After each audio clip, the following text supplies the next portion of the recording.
Welcome to Professor Sunetra Gupta, Professor of Theoretical Epidemiology at the Department of Zoology, University of Oxford. Thank you for joining us on Reaction.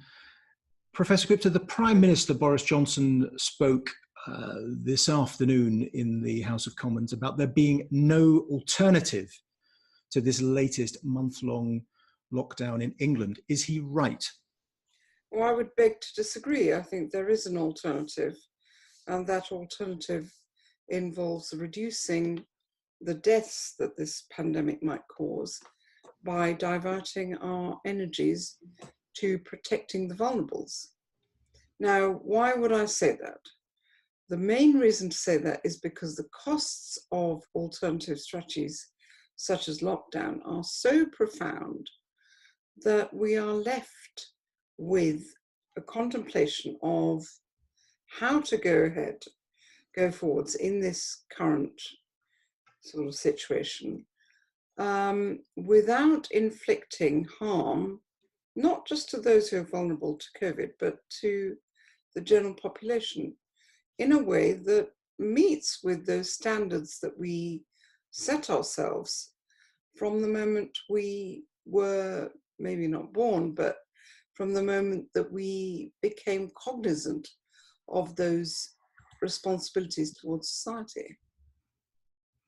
And the Prime Minister produced a lot of graphs on Saturday when he was announcing the lockdown, and the government is putting a lot of faith in numbers which show that the NHS, in their government's terms, will be overwhelmed. Do you think those numbers are not correct, or they are correct and that the policy is still wrong, but they're suggesting up to something like 4,000 deaths per day? So the beauty of protecting the vulnerable is that you can do that no matter what the predictions are. But the truth of it is that projections are mathematical models do not provide the, they're very good tools when you are trying to understand how an epidemic progresses, but they're not fundamentally terribly useful when you're trying to project how many deaths are going to occur. So at the end of the day, we have to consider, what actually is happening here. And these models have been presented to the public without, what they should have done is said, okay, this is what will happen if we assume this. And that's not been the way that they've been presented to the public. So there is a real problem there in that we don't know what assumptions have gone into those models. So what I'm trying to say in a nutshell is that the idea that if you protect the vulnerable, that is the best way forwards anyway, pertains in all of these situations. But leaving that aside, the kind of models that the government have clearly based their decisions on are predicated on certain assumptions which have not been made clear to the public, and which I suspect, if they were made clear to the public, would not necessarily stand up to public scrutiny. What are those assumptions, do you think? So Sorry, what are those assumptions, do you think? So those assumptions concern who is currently susceptible. So what proportion of the population is currently susceptible to infection and disease, and also what the infection fatality rate is, by which I mean to say, if you do get infected by COVID, what are your chances of dying? And those two critical parameters need to be very carefully thought through before we can make any kind of assessment of what is likely to happen now. Now, I don't think that's been sufficiently made explicit or discussed in any detail.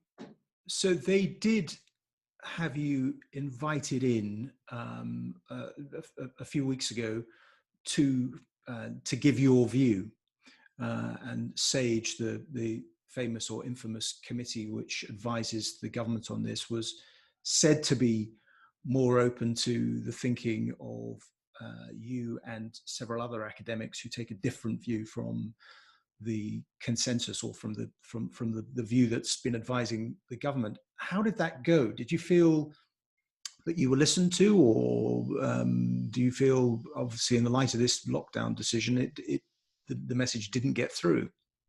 No, I do not feel that our views have been adequately represented, not because I don't feel that they've listened to us, but because we haven't been allowed on the table. There has been no debate. I have repeatedly requested debates and they have been ignored. So there was a call earlier on, God, many months ago now, from Independent Sage to have a debate, which probably followed from Carl Fristen's analyses of what was actually happening here, which has a lot of concordance with our own thinking. And Carl Fristen is on Independent Sage. And I very happily agreed to that opportunity to have a full and free debate. And that did not happen. And essentially, yes, we were invited to present our opinions to Downing Street, but that was just like standing there and saying, oh, this is what I believe. What response did you get? Did you get any feedback? Well, I mean, there was a sort of nice, generous sort of response in terms of, oh, well, we've thought about herd immunity and that doesn't really stand. That came away in tatters, I think is what the phrase that was used.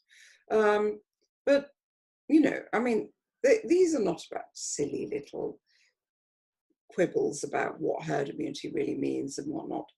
This is about the lives of millions of people and what's going to happen to them after this, you know, if we put in place these awful measures.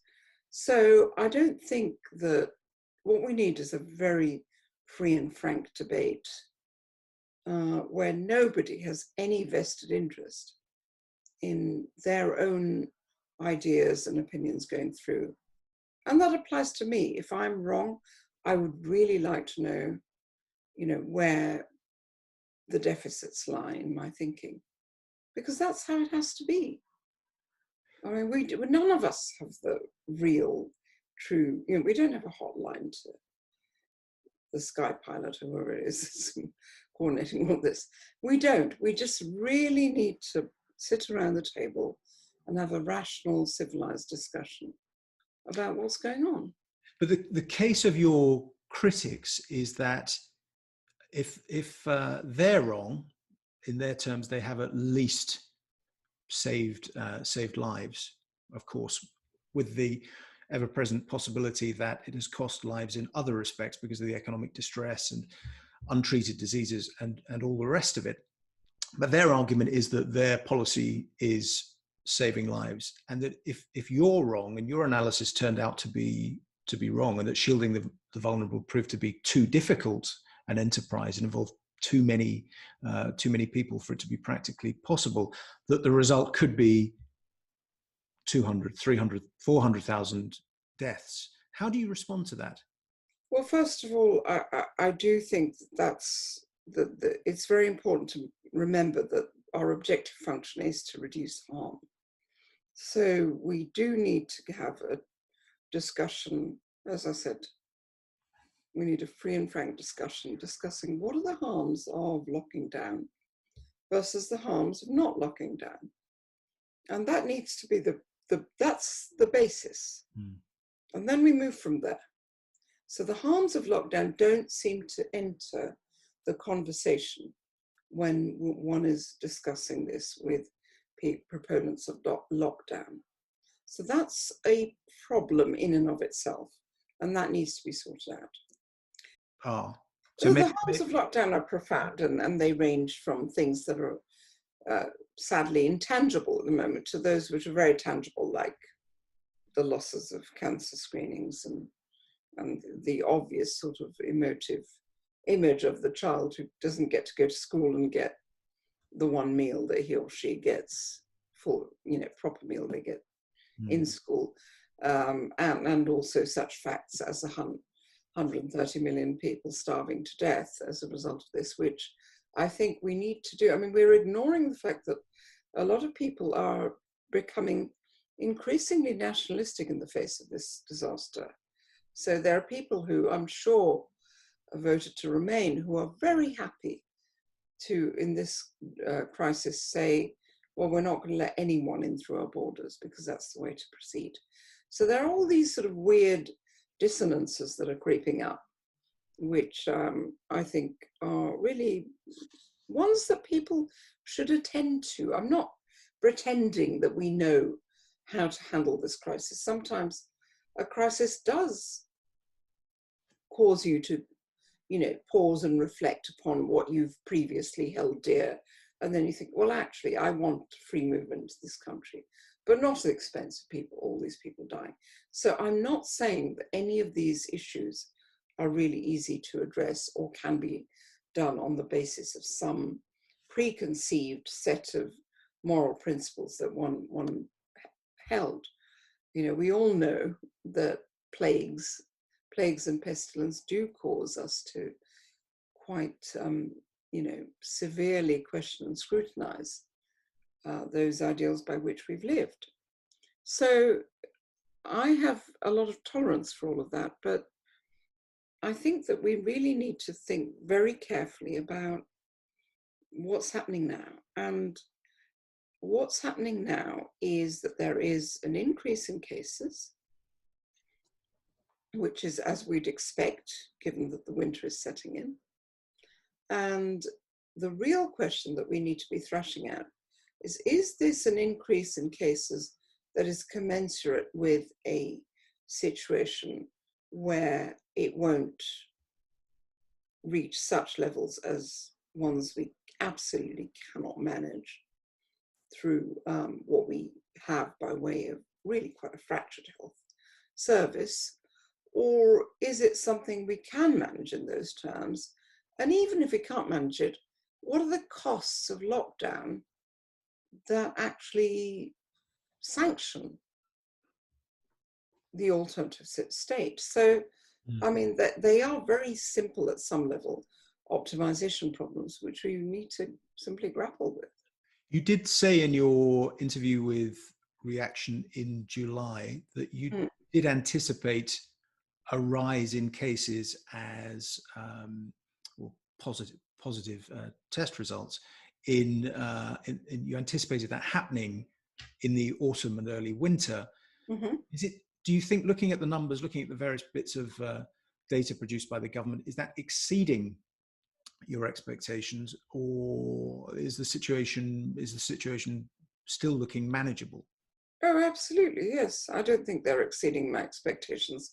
And there is a fundamental fallacy here, which is that the models on which government are relying are ones in which they assume that the proportion of the population immune or not available for infection is very large, whereas that may really not be the case, as has been revealed by a number of very, very competent immunological studies. So we need to think about where we really are at with regard to how many people are actually susceptible.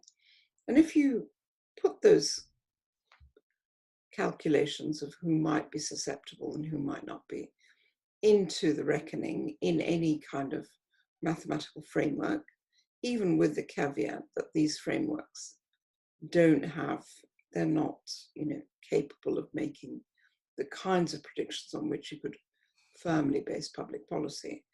Even if you do that, you should be able to easily see that when, this increase now, seasonal increase in the rise of epidemics may be quicker than what is anticipated by people who think most of the population is susceptible and essentially starting to establish itself like a new infection. Mm-hmm. What is also equally plausible is that it's not doing that. It's an old infection which is reaching a state of endemic stability. And right now, conditions have changed so that its ability to transmit has increased for a number of reasons, not just temperature, students, people moving around and all that. So it will increase now, but it will plateau. So just the fact that it's increasing now doesn't mean it's going to overshoot any expectation that these models have put in front of us. And really, I think it's quite absurd that they've been offered without any explanation as to what their assumptions are. So your expectation is that it could, as we go into the winter, plateau, and that it will exist, or sort of number of new cases will exist at a higher level, but that it's not going to sort of shoot off the charts. I think that's Just very wizard style. plausible. I think that is very plausible. I would hate to be one of those people who says that is exactly what is going on, because that's not what scientists should be doing. We can put some expectations, some sense of expectation, and some numbers and some links we can make explicit to the general public, as we should, because that's our duty. Our duty is not to sit around and make arcane calculations. Our duty is to make explicit to the public what the link is between the processes that we know to be true and which the public can easily recognize as being true with the patterns that we're seeing. Because that is our responsibility, it's to educate the public in that process, which is not something that is beyond everybody. That is a transgressive fallacy. Have you been surprised by the scale of the criticism that you've faced for trying to introduce these ideas? I mean, you were involved in the Great Barrington Declaration, and some media outlets have taken a very, very robust view on your take on what's happening. Has it taken you aback? Oh, completely so. I mean, particularly because I consider my politics to be very, sort of left wing of the Labour Party. So I find it very strange that those outlets, which I would have commonly relied upon to say, okay, this is a disaster, lockdown is a luxury of the rich, lockdown is a luxury of the affluent countries, to not pay heed to that, because, I may be right and may be wrong, but that's where I'm coming from. And I'd expect that was listened to by those who are like-minded, at least in that regard. I mean, in that objective. They may say, well, actually, you're wrong. Actually, lockdown really harms the poor. Well, yes, okay, tell me that and I'll listen to it. But my starting point was that lockdown was going to harm the disadvantages, that lockdown was the reason we had to lock down was because the NHS had been underfunded for a very long period of time, and that we had given up on looking after the vulnerable. I'm reminded of a very, very touching line from a Carol Churchill play where, she says, well, what happens to those who are weak? And even those who are weak and lazy. And that's been my mantra, is we look after everyone. And I don't see how lockdowns are helping us look after everyone. I think they're looking after those of us who, like me, have wonderful job security, lovely houses, and, whose children are at a stage in their lives where you don't really have to worry about them. You worry about little things like, is lockdown not so nice for them? But you're not worried about putting food on the table in front of them. And I just cannot understand how people can't be sensitive, wouldn't be sensitive to those issues. One of the most striking features of the crisis has been that governments and populations are prepared to undertake draconian, authoritarian, in certain cases, measures of a kind that would have seemed unimaginable even just 7 or 8, 9, 10 months ago, lockdowns, for example. What do you think explains that willingness of people to go along with it? Is it because this is the first global pandemic of the tech and social media age? And is it because large parts of the more affluent parts of the workforce can, for the first time, in a way that they couldn't have, for example, in the 1960s, or if this had happened in the 1930s, can work from home perfectly satisfactorily, in a way that would have been unimaginable without tech? Is it a lockdown facilitated by technology? I completely agree. Yes, I think it is. I think it very much is. And then, that's what then brings into sharp focus the technological poverty that is suffered by large sectors of the global population.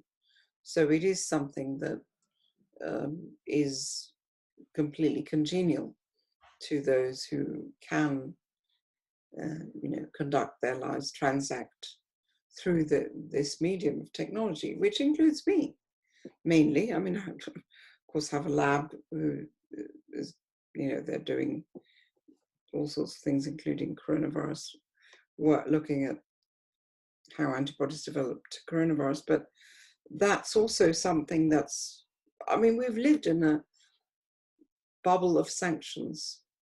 So there are sanctions that are afforded to those of us who do what is considered to be essential work. And there are sanctions afforded to those of us who can live our lives through technology.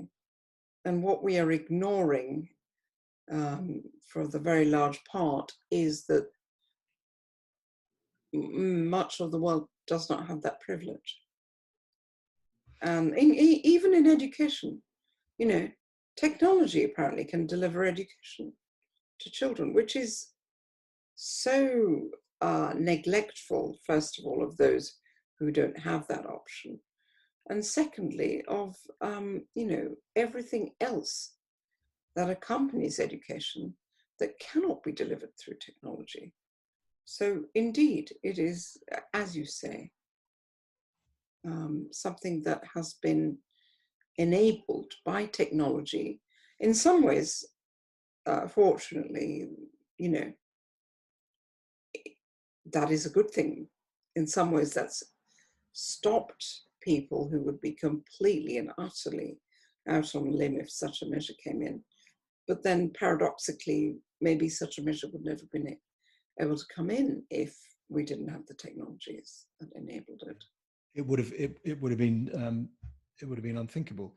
But how do you explain the public popularity for these measures? The public is pretty much overwhelmingly not in favor of this stuff, and isn't being persuaded by the skeptic line. Why is that?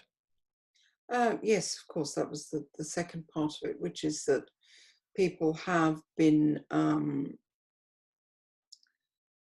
told through technology, of course, that this is the way to assess the situation. I have a huge amount of trust in the public, so I think that if they were told what perspective that they needed to take on this, then I think they would have been able to come to different decisions. But, that's my speculation. But I think part of part of why that's the case is because the public, is no longer naturally educated in understanding risk and understanding the social contract. So this is completely different from all the sort of stuff about personal liberty and whatnot. This is about our social contract, where we say, well, we know that 30,000 people might die of flu this year, but are we going to stop everything? Are we going to allow children to not go to school and not get that one school meal, just to stop the 30,000 deaths of flu we might experience? And the social contract that we entered into a long time ago was one where we said, no, we will tolerate those flu deaths. We will live with them because we don't want to harm the rest of the population in the way that would be inevitable if we try to stop those flu deaths. So, you know, without prejudice, without saying that's how we should be, let's have a discussion about whether that's what we want with respect to the coronavirus situation as well. Do we want children to starve in their homes? Do we want the government to say, oh, well, it's all right, we've just been giving money to the households that look after them, when we know that that money will not go to putting a little, you know, plate of baked beans in front of that child? Are we willing to do that? So a lot of people are feeling, let's be blunt, feeling really quite miserable and down about the next few months, and there seems to be this expectation that 4 weeks might not be deemed enough by the authorities. Is there an optimistic way to look at 2021? What's your best case scenario to cheer people up? Well, I mean, I think that it's very, very difficult because when lockdown, one of the sort of problems inherent in lockdown is that it's not a permanent fix. It's not a permanent fix unless you think that we can get case numbers down to the point where we can track, trace, and kill everything. I found that very hard to accept as a possibility. So, and I'm sure any rational person would. So that's difficult. Then where is lockdown going to end? Could it end in a vaccine? Well, I sincerely hope a vaccine is found which will protect the vulnerable, which is, I think, the main thing we should be focusing on, given that lockdown is not a sustainable solution. So, you know, where are we at? I mean, we need to think about how we can move forwards, and the hope, the beacon of hope here is, like the Magi, the other coronaviruses. There are 4 of them rather than 3, but there they are. They have traveled through difficult terrains, and we have traveled through difficult terrains with them. But they are the beacons of hope, because that's where we get to with a new coronavirus. It's a difficult journey, but we get there. And in that difficult journey, all we can do is look to the bright star and try and protect those who have a hard time of it. Actually, that's how the Eliot poem starts, doesn't it? So we protect those who have a hard time of it, but we reach the end where we settle down to steady accommodation with this virus and live with it as we do with everything else. I'm sure we can make improvements to our lives such that we can do better than that.